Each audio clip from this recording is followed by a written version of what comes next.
Imagine a world where the sharpest minds bow while the loudest mouths reign. A brilliant thinker, chained by doubt, kneels before a grinning fool perched on a throne he barely comprehends. This isn't a fairy tale. It's the office, the government, the family gathering you've seen 1,000 times. The one who shouts the simplest story wins the crowd, while the one who pauses, who digs deeper, who sees the cracks in the facade, is pushed aside, ignored, or worse, punished. Why does this happen? Why do those allergic to nuance climb the ladder, while those who wrestle with truth are left in the shadows? It's not a mistake, it's a feature of power itself. 5 centuries ago, a sharp-eyed observer of human nature saw this clearly. He didn't dream up how power should be, he dissected how it is. His insight was chilling. People judge you by your mask, not your mind. Power doesn't chase wisdom, it craves control, and control loves simplicity. The deeper you think, the more you question, the more you feel, the heavier your chains become. You felt it, haven't you? The sting of being overlooked because you saw too much, spoke too carefully, cared too deeply. You've dimmed your own light to fit in, to survive, to avoid the label of difficult. That's where it starts, surrendering piece by piece until you're kneeling without even noticing. But what if you could see the game for what it is? What if you understood why the shallow rise and the wise are sidelined? Because once you do, the world shifts. You stop playing the role they expect. This isn't just a story. It's a call to wake up, to stop bowing to those who haven't earned it.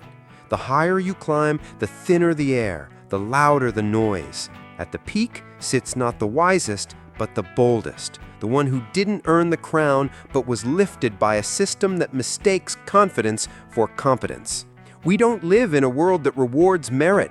We live in one that rewards performance. The loud voice drowns out the thoughtful one. The simple slogan buries the complex truth. Boldness trumps insight because boldness is easier to see, easier to sell. The system doesn't want your depth, it wants your certainty. And certainty is the fool's superpower. He doesn't pause, doesn't doubt, doesn't care about the gaps in his knowledge. He speaks in absolutes, and the crowd, hungry for clarity in a messy world, hands him the keys. If you hesitate, you're weak. If you admit complexity, you're confused. If you think before you act, you're incompetent.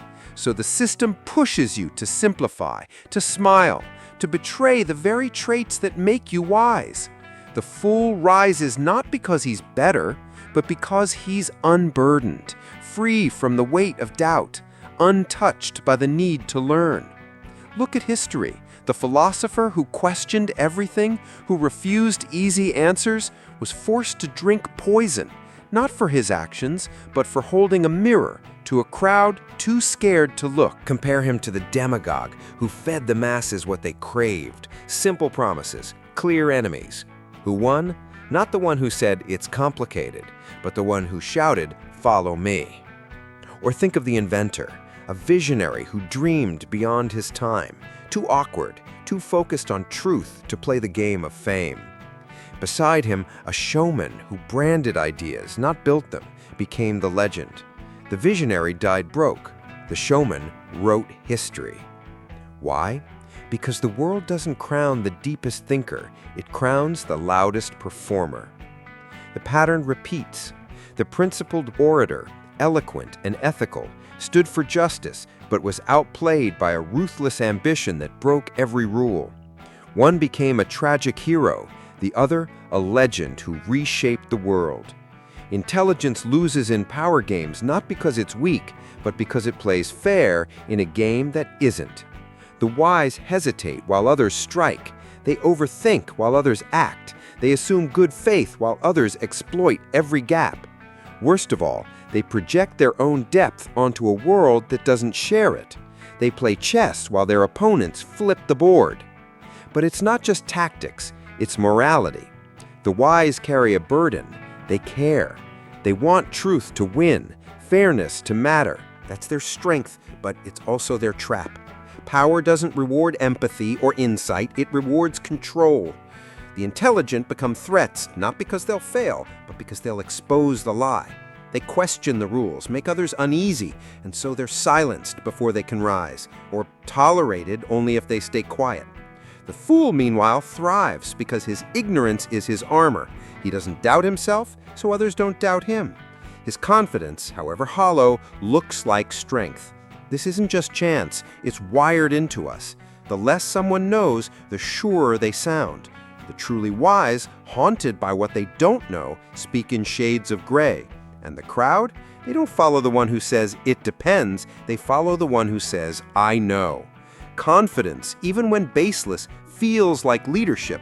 So the fool rises. In boardrooms where loud voices drown out insight, in elections where charisma trumps policy, in social circles where the boldest claim wins the spotlight. They're not rewarded for truth, but for certainty, for making people feel safe in a chaotic world. And we fall for it over and over, because certainty is seductive, especially when it's loud and simple.